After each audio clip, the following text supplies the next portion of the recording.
여러분 인생 첫 영화 혹시 기억나세요? 어떤 영화를 내가 가장 먼저 봤던 영화가 어떤 영화인지. 저는 어렸을 때 부모님 손에 이끌려서 뭐 빠삐용, 뭐 베어 이런 영화를 봤던 기억이 있고요. 제가 제 스스로 제 발로 극장에 찾아가서 제 돈 주고 표를 사서 봤던 첫 번째 영화는 접속이라는 영화였습니다. 혹시 보신 분 계세요? 한석규, 전도연 뭐 이렇게 나오는 영화였는데 이 영화가 이런 거구나 그런 생각을 했던 기억이 있었더랬습니다. 그때 그 한석규라는 배우를 제가 되게 인상적으로 봤고 너무 연기 잘한다 이런 생각했거든요. 그리고 나서 그 배우가 나온 영화가 있으면 찾아보려고 했는데 몇 달이 되지 않아서 영화가 하나 더 개봉했어요. 그 영화가 8월의 크리스마스라는 영화였습니다. 한석규하고 심은하는 배우가 나오는 영화인데요. 작은 사진관을 하는 한석규하고 그곳을 찾는 주차 단속원 심은하의 이야기예요. 영화 이야기를 하고 싶은 건 아니고 그 영화가 저에게 주는 감동이 있었는데 내용도 내용이지만 8월의 크리스마스란 제목이 주는 인사이트와 감동이 있었습니다. 이런 크리스마스 하면 대부분 몇 월을 떠올리세요? 몇 월이요? 12월이요. 네, 우리 12월에 크리스마스가 우리의 일반입니다. 그런데 8월의 크리스마스란 제목이 저한테 좀 이채롭게 다가온 거죠. 그러면서 그 제목을 계속 생각하다가 그런 생각해 보았어요. 사실 성탄절이라는 것이 예수님이 이 땅에 오신, 예수님이 나에게 오신 날인데, 여러분 이거는 경고가 다 뜨는 거니까 아마 여기저기 울리실 겁니다. 네, 괜찮아요. 네, 어디까지 했죠? 크리스마스 얘기하다 말았어요. 네, 크리스마스는 예수님이 우리에게 오신 날인데, 그런데 그렇게 생각하면 사실 성탄절은 12월의 한 날만 그런 것이 아니죠. 우리의 모든 날들이 다 주님이 나에게 오신 날이고 또 오시는 날입니다. 그런 맥락에서 8월의 크리스마스, 이게 정말 맞는 말이구나. 실은 8월만이 아니라 1, 2, 3, 4, 5, 6, 7, 8, 9, 10, 11월이 다 성탄이 있는 날이고 매 월과 매 달이 그런 날이 되면 좋겠다, 그런 생각을 했던 기억이 있습니다. 같은 맥락 속에서 사실 성탄만 그런 게 아니라 같은 컨셉으로 생각해야 되는 날이 있는데 전 그날이 감사절이라고 생각합니다. 땡스기빙, 여러분 추수감사절이 언제 있어요? 11월에 있습니다. 그래서 우리는 11월, 감사절 하면 11월을 떠올립니다. 11월이 되면 비로소 주변에 감사할 이유와 제목들을 돌아보고 또 감사를 어떻게 표현할지를 생각하곤 합니다. 그런데 말입니다. 성경을 보시면 성경은 11월 달 감사절에 감사하라고 말씀하지 않아요. 뭐라고 말씀하세요? 범사에 감사하라고 말씀하십니다. 범사에, everything의 모든 것에 대해서 모든 날 동안 감사하라고 말씀하세요.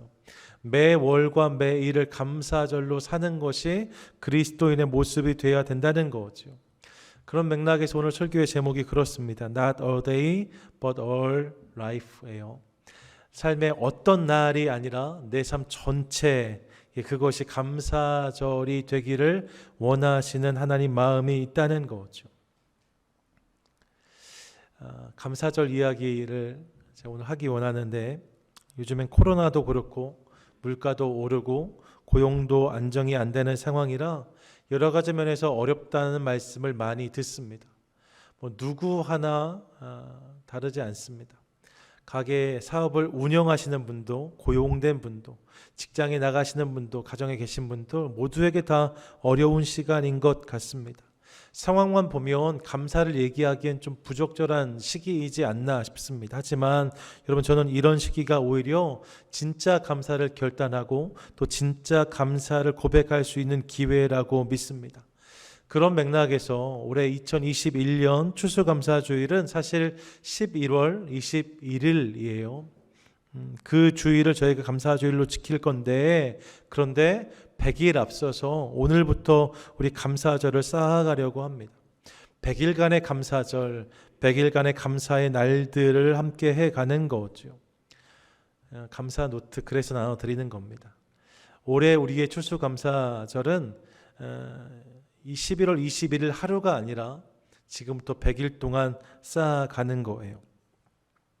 이 시간들을 통하여서 우리 삶 가운데 매일매일 감사케 하시는 그 하나님의 은혜가 경험되어지고 또 그 고백이 터져 나올 수 있기를 소망합니다. 그럼 이 소망을 함께 품어주십시오. 소망합니다. 아멘. 예, 여러분. 그 기대를 가지고 오늘 말씀을 함께 나누기 원해요. 사실 오늘 본문의 말씀은 간단한 내용입니다. 예수님께서 예루살렘을 향해 가시는데 사마리아와 갈릴리 사이의 길을 통과하셨다 합니다. 그러다 한 마을에 들어가세요. 그렇게 마을에 들어가신 예수님을 본 사람들이 있었습니다. 누구예요? 나병 환자 10사람이었답니다. 나병은 지금도 어려운 병이지만 당시엔 천형이라고 해서 하나님의 징계로 인해서 발한 부정한 병이라고 인식되었습니다. 나병이 생기면 그래서 마을 안에 살 수가 없었어요. 쫓겨나서 마을 먼 곳에 숨어 지내야 되는 이들이 나병 환자들이었습니다. 갈릴리와 사마리아 사이라고 하니까 아마도 갈릴리에서 쫓겨난 사람들, 사마리아 지역에 쫓겨난 사람들이 더불어서 작은 나병인 부락을 이루어 살고 있었던 것 같습니다.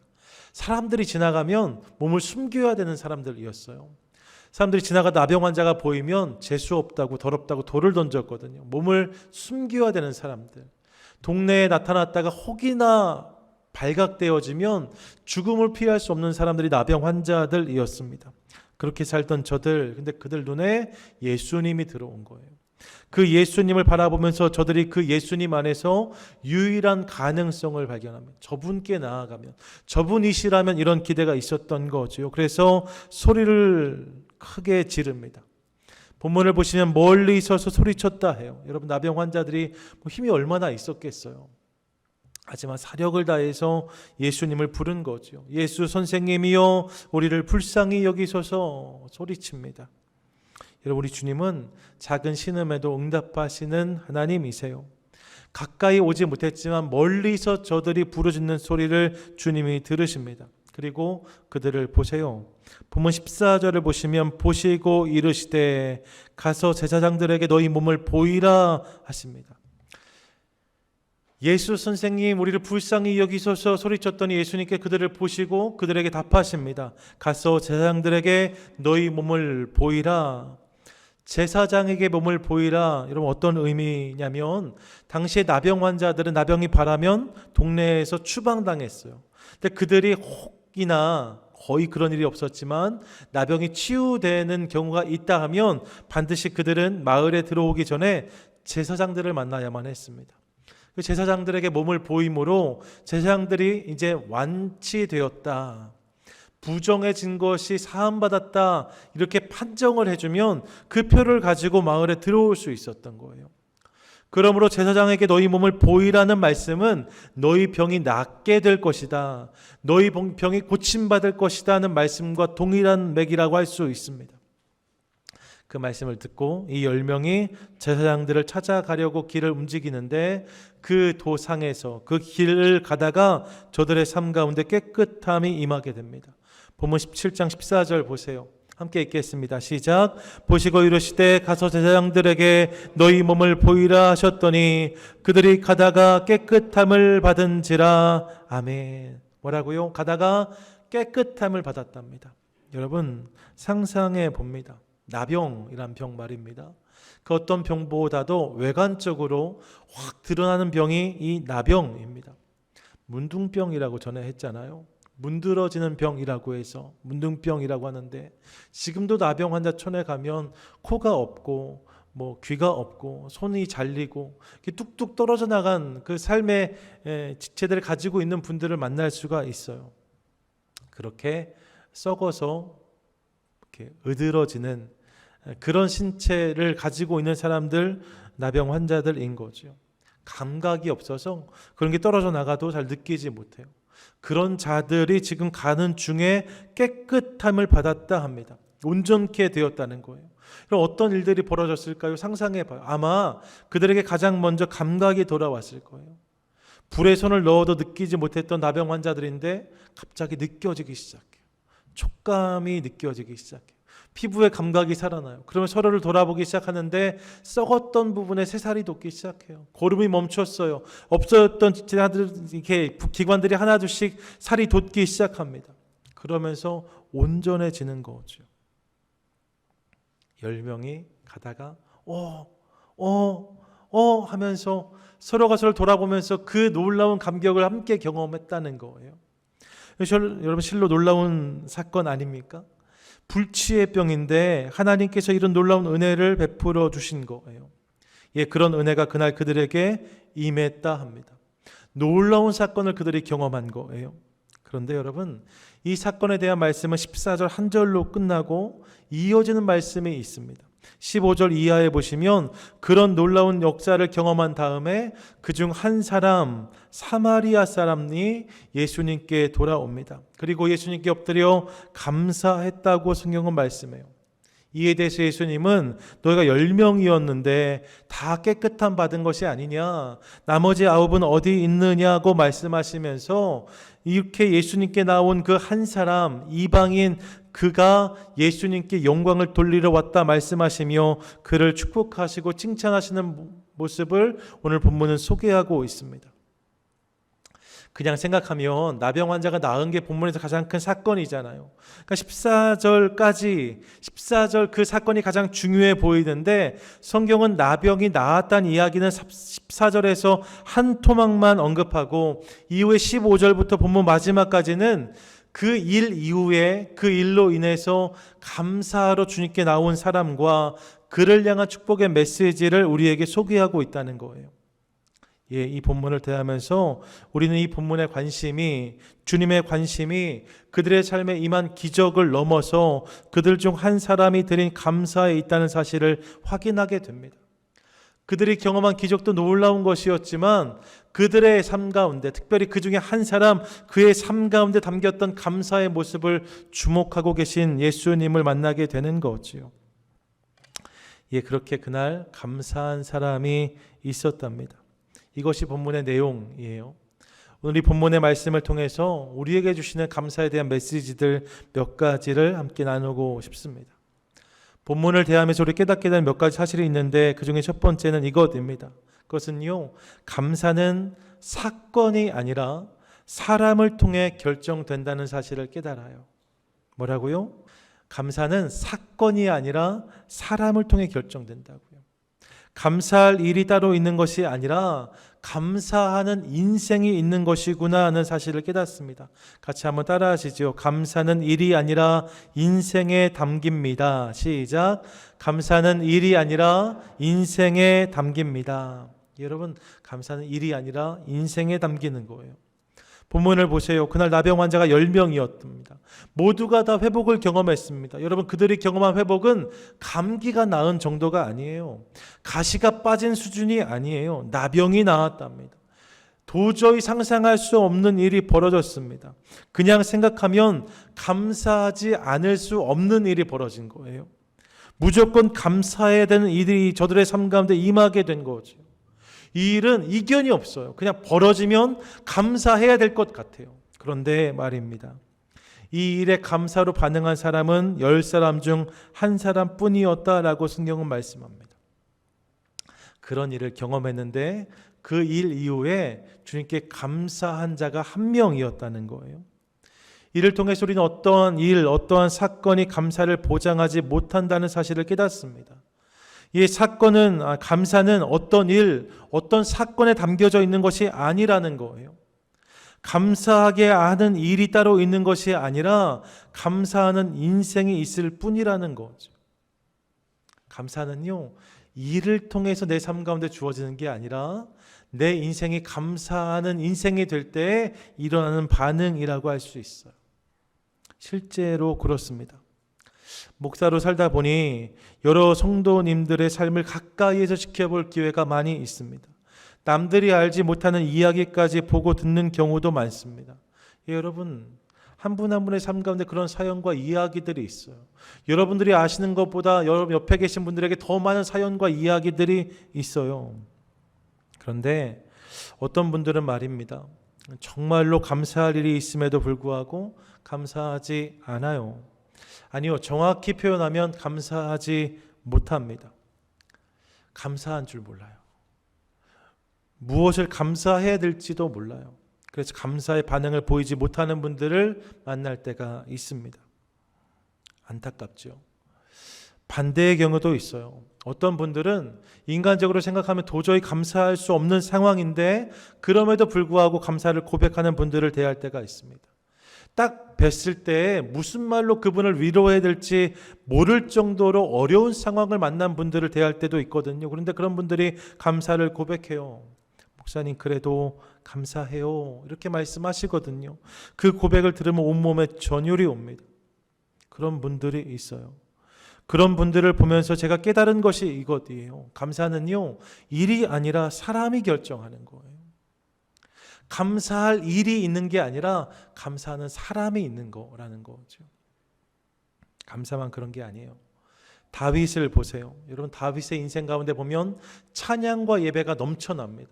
터져 나오는 것들을 확인해요. 그런데 여러분, 다윗의 인생에 정말 찬양할 거리가 예배의 제목이 더 많아서 그랬던 것인가? 그렇지 않습니다. 다윗의 삶을 가만히 되돌아보시면 그의 삶은 사실 우리와 크게 다르지 않습니다. 아니요, 어찌 생각하면 평범한 인생을 사시는 여러분보다 다윗의 인생은 더 많이 기구했습니다.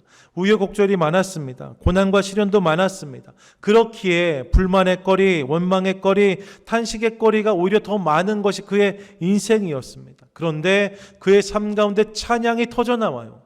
예배가 넘쳐나요. 어떻게 그럴 수 있었는가?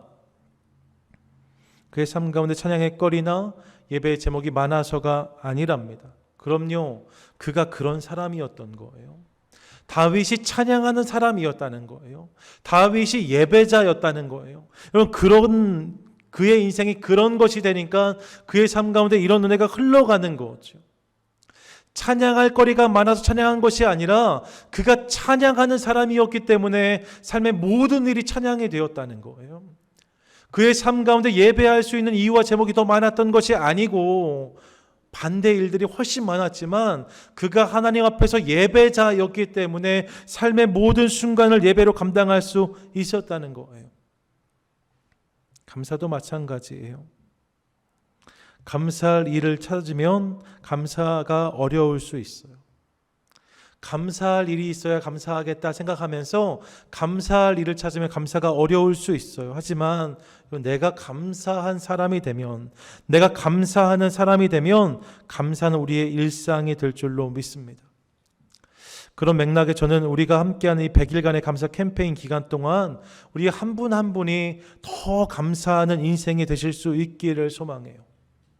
여러분, 감사의 이유와 제목이 많아지기 위해서 중요한 것은 내가 감사하는 사람이 되어야 된다는 거예요. 지난주에 이렇게 광고를 드렸더니 벌써 부담을 느끼는 분들이 계세요. 감사 제목을 5가지씩 쓰라고 하는데 부담이 된다고 하십니다. 어떤 분들은 목사님 이거 5개씩 어떻게 써요? 매일 그것도 이렇게 해본 적이 없는데 라고 말씀하세요. 예, 쉽지 않지요. 그런데 여러분, 저는 매일매일 감사의 제목 5가지를 쓰는 과정을 통해서 우리의 삶 가운데 어떤 이벤트가 있었는지를 확인하고 싶은 마음이 없어요. 실은 5가지 감사 제목을 적는 과정을 통해서 제가 확인하고 싶은 것은 내 삶에 어떤 이벤트가 있었는가가 아니라 내가 어떤 사람인지를 우리가 함께 확인하기 원해요. 내가 어떤 사람인가? 내가 정말로 감사하는 사람인가? 내 인생이 감사하는 인생인가를 우리가 확인해 가는 거죠.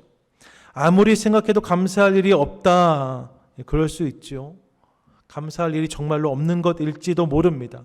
하지만 여러분, 어쩌면 감사할 일이 없는 것이 아니라 내 안에 감사가 마른 것일지도 몰라요. 나도 모르는 순간, 내가 인식하지 못하는 시간들 속에서 내가 감사하지 않는 자, 내가 감사하지 못하는 자, 감사에 대한 핸디캡을 가진 자가 된 것일 수 있다는 거죠. 감사가 잘 써지지 않으세요? 감사의 제목 발견되지 않으세요? 왜 이렇게 내 삶에 감사의 이유와 제목이 없냐 하지 마시고, 나는 왜 감사하는 자가 되지 못하는가, 이런 그 부분에 주목하기 원하고 그 부분을 다룸받는 100일의 시간이 될 수 있기를 원합니다. 그러므로 이 100일의 시간 속에 우리가 할 기도의 제목은요, 하나님 내 삶 가운데 더 많은 감사한 일들을 부어주세요가 아니에요. 그럼 뭐라고 기도하셔야 돼요? 하나님, 내가 감사하는 인생이 되게 해주십시오. 하나님, 내가 감사하는 사람이 되게 해주십시오. 우리 그렇게 함께 기도하도록 하겠습니다. 그렇게 우리가 기도하며 나아갈 때 좋으신 하나님께서 우리 그 기도에 응답해 주심으로 우리의 삶 가운데 감사가 샘처럼 터져나게 하실 줄 믿습니다. 여러분, 내가 감사하는 사람이 되면요, 우물에서 물을 길어 올리는 것처럼 억지로 두레박을 내려서 낑낑 끌어올려야 감사가 올라오는 것이 아니고 내 삶이 샘처럼 터져나와서 내가 감사하려고 노력하지 않아도 감사가 샘솟는 인생이 되게 될 줄로 믿습니다. 감사하는 사람이 되는 것을 통해서, 감사하는 인생이 되는 것을 통하여서 이 100일 동안 그 기쁨과 감격을 경험하는 우리 모두가 될 수 있기를 원합니다. 아멘. 더불어 우리는 본문을 통해서 감사가 표현되는 것의 중요함도 깨닫습니다. 같이 한번 따라 하시지요. 감사는 표현되어야 합니다. 감사는 표현되어야 합니다. 감사는 표현되어야 합니다. 생각해 보시면 10사람이 같이 갔다가 치료를 받았잖아요. 9사람이 돌아오지 않았거든요. 근데 정말 그들이 감사하지 않았을까? 안 그랬을지도 몰라요. 얼마나 놀라운 일이에요. 감사했을지도 몰라요. 감사의 마음을 느꼈을 수도 있어요.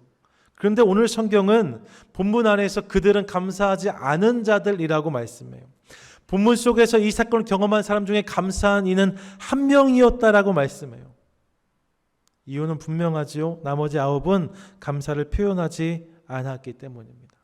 감사는 표현할 때 감사가 돼요. 이심전심이란 말이 있습니다. 마음과 마음이 통한다는 말이에요. 네 마음과 내 마음이 같다, 이런 말이거든요.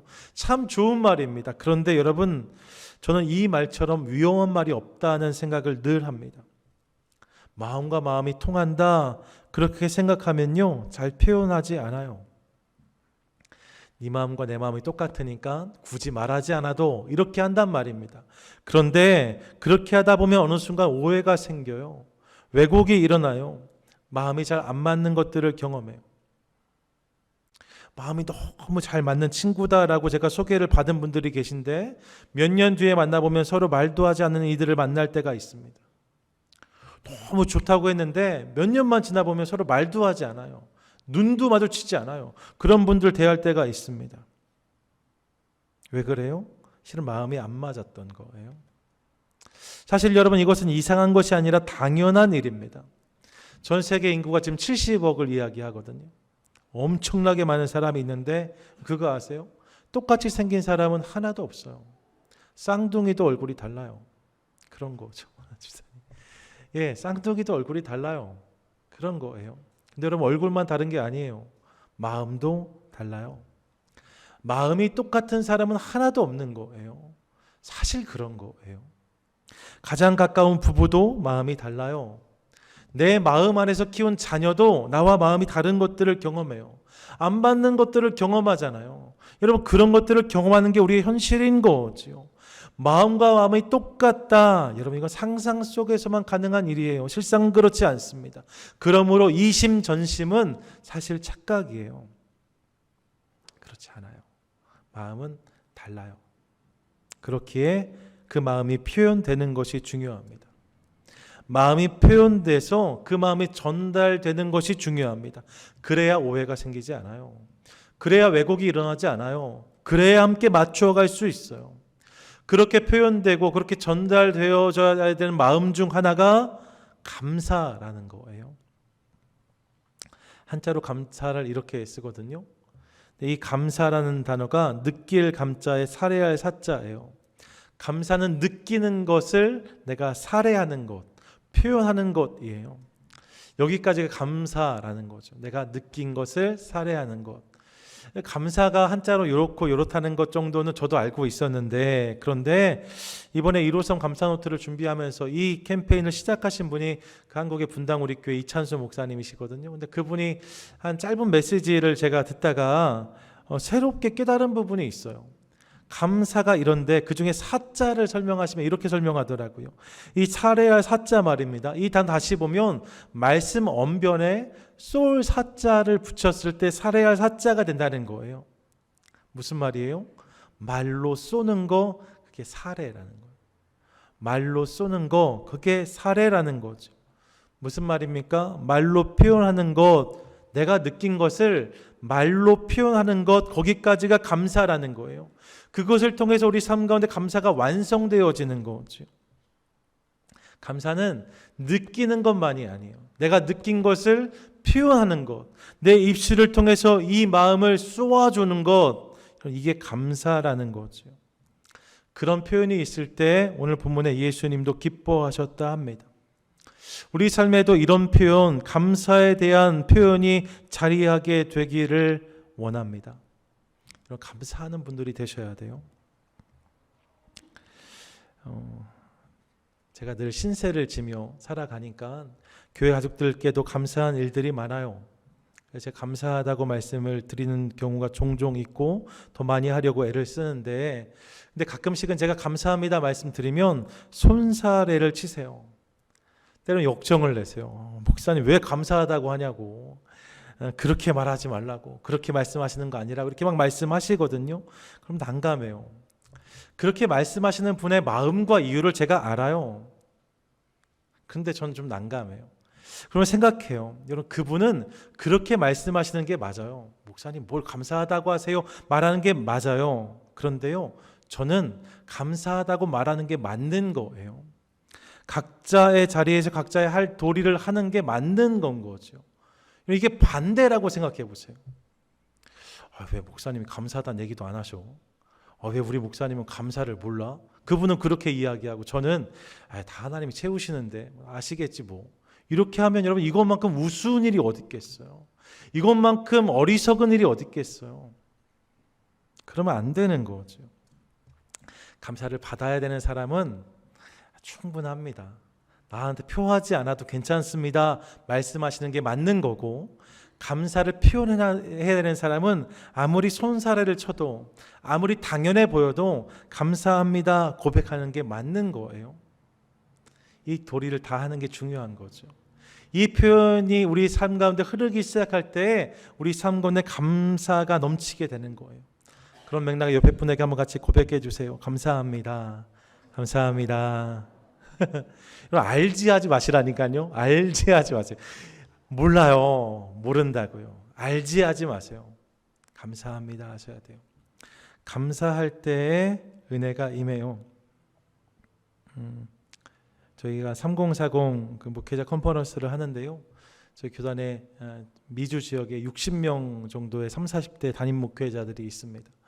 대부분의 교회가 다 개척교회이고 작은 교회이고 어려운 교회들입니다. 그래서 저희가 3년 전부터 이분들을 좀 격려하기 원해서 제가 처음에는 이 일에 스텝으로 들어갔어요. 부목사였으니까요. 이 일을 이제 돕는 간사로 들어갔다가 이렇게 교회가 옮겨지고 이임하고 하면서 제가 이제 이 일에 실무진으로 더 깊이 참여하게 되었는데, 이 저녁에서 이렇게 애쓰고 수고하며 목회하시는 목사님들 함께 격려하고 또 위로하고 싶은 마음이 많이 있습니다.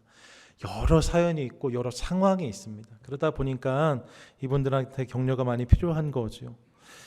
60분을 초대해서 함께 진행하니까요. 저희 첫 해는 애틀란타에서 했고 올해는 이제 토렌스에 진행하게 되는 거예요.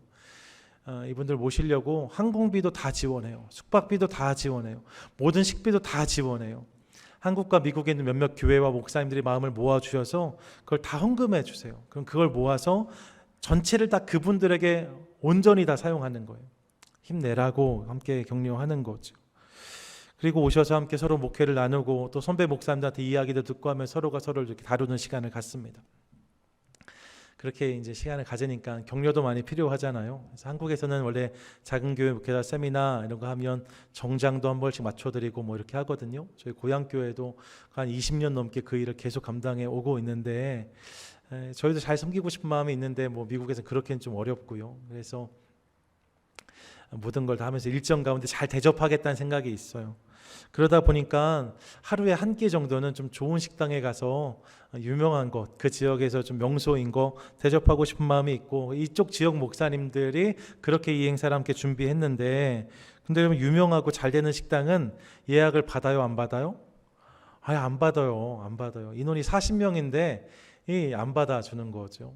줄 서셔야 돼요 해요.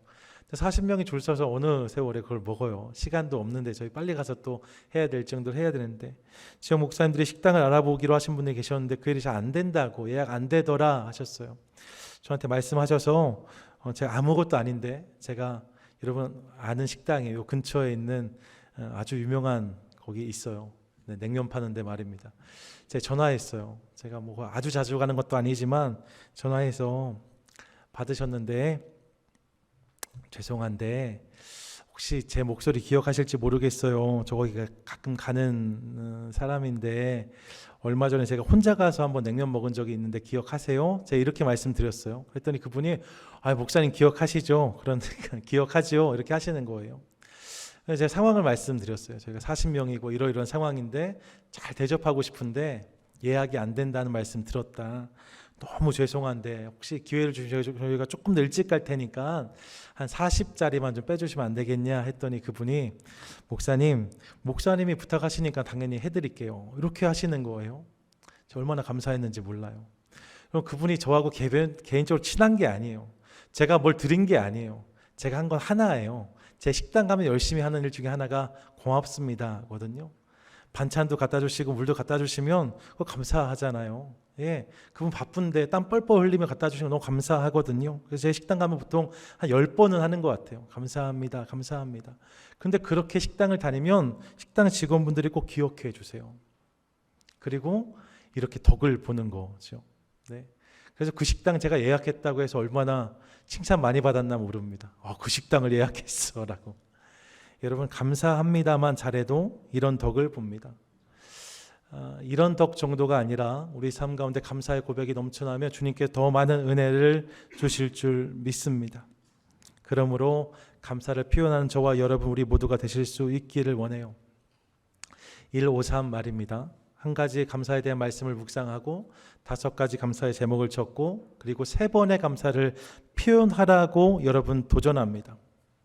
3번의 감사를 표현하는 것까지가 이 캠페인을 함께 하시는 거예요. 매일매일 말입니다. 여러분, 이거 쉽지 않은 거 저도 알아요. 평생 그러지 않으신 분들 계신 거 알고 그런 분들에게 이 일이 더욱 어려울 것입니다. 그런데 여러분, 우리는 평생을 넘어서 영원을 사는 존재들이에요.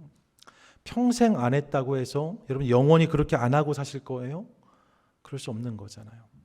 평생을 안 했어도 이제 하셔야 되는 거죠. 70년 동안 안 했다. 여러분, 우린 영원을 산다니까요. 영원에서는 감사를 좀 표해야 되지 않겠습니까? 그러니까 여러분, 이 일을 함께 도전하시는 거예요.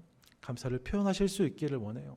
감사를 표현하려고 하면 생뚱맞게 중고등학교 때 도와주셨던 은사님, 이민 와서 처음 나를 좀 도와주었던 분들, 그런 분들부터 시작하는 분들이 계신데 여러분, 그러지 마세요.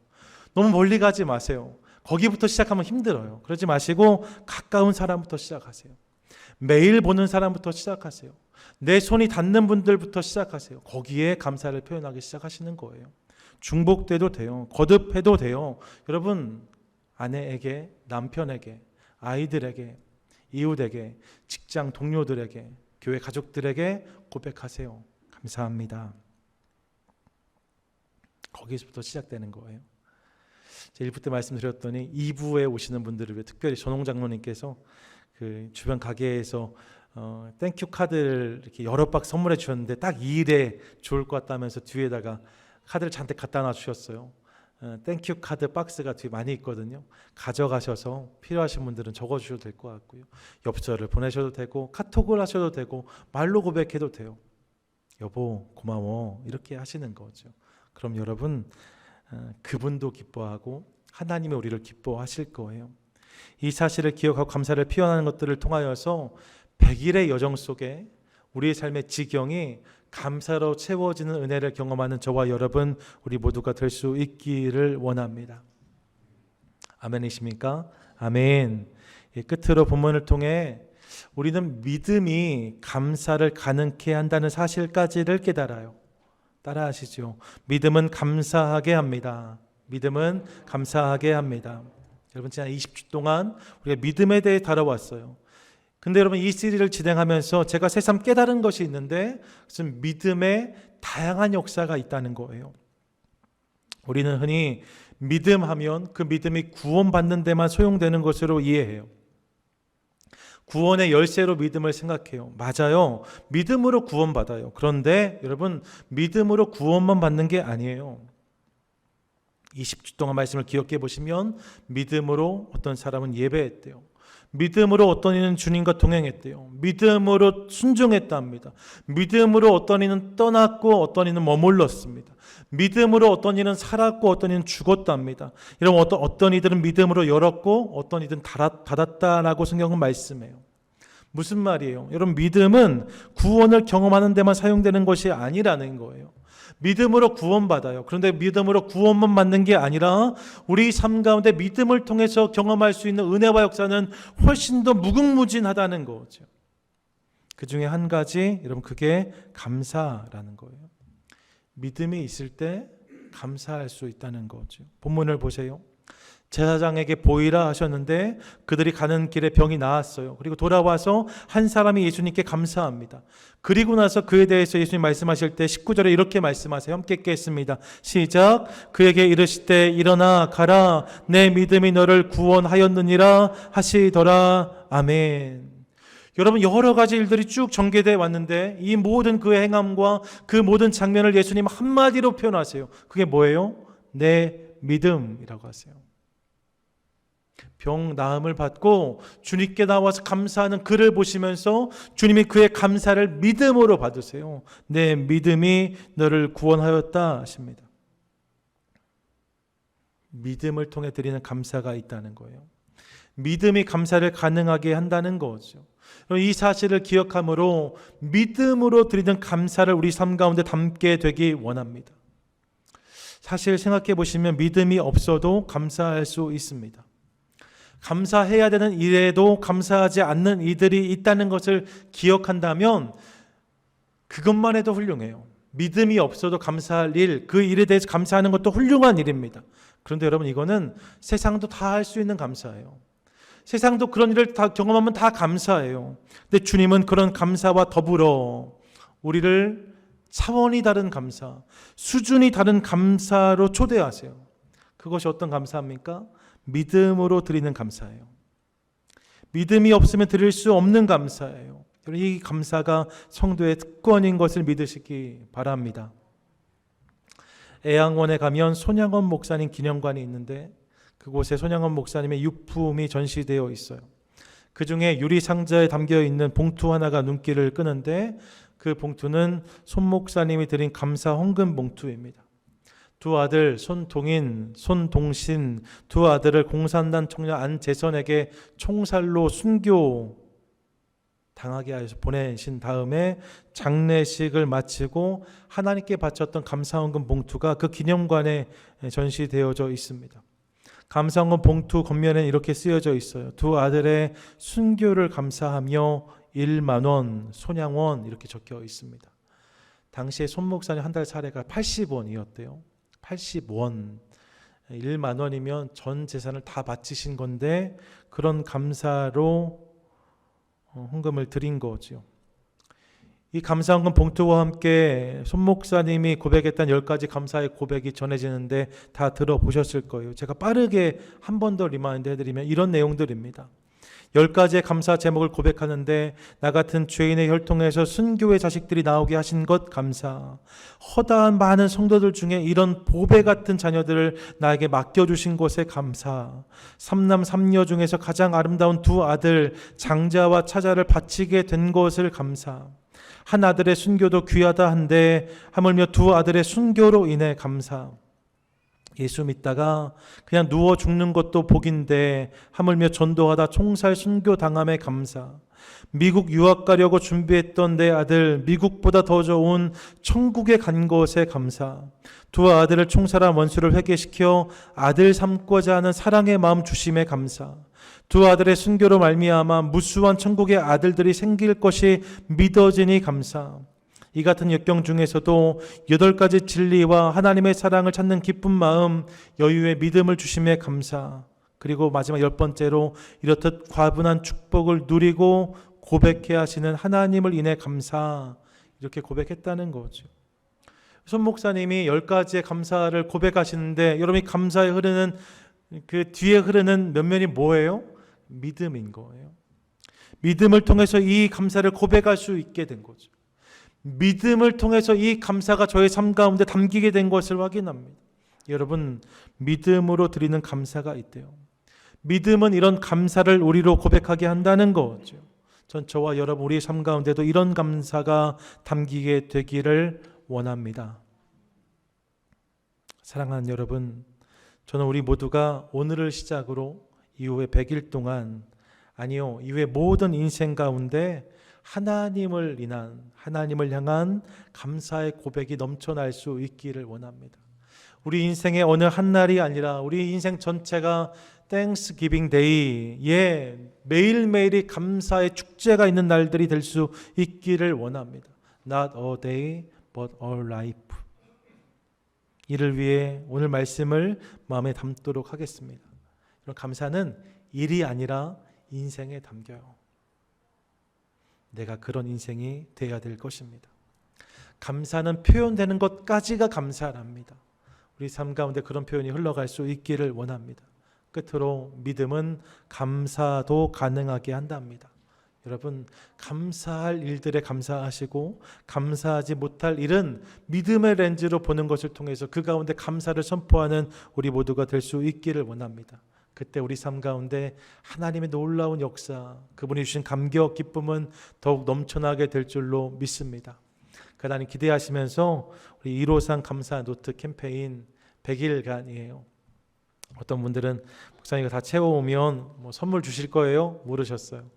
선물 드려요. 드리는데 제가 드리는 거 아니고 주님이 주시는 거예요. 100일 동안 열심히 채워오시면 아마 표정도 바뀌실 거예요. 삶 가운데 여러 가지 일들을 바라보는 눈도 변할 거예요. 우리의 말과 입술이 변하게 될 것입니다. 우리의 생각과 마음이 새롭게 되어질 줄로 믿습니다. 100일 동안 함께 하신 분들에게 주님이 그런 선물을 줄 줄 믿어요. 100일 동안 함께 하신 분들은 티가 날 거고 안 하신 분들은 안 한 티가 나실 거거든요. 100일 뒤에 여러분 우리가 어떤 자리에 서게 될지는 우리의 매일이 결정할 것입니다.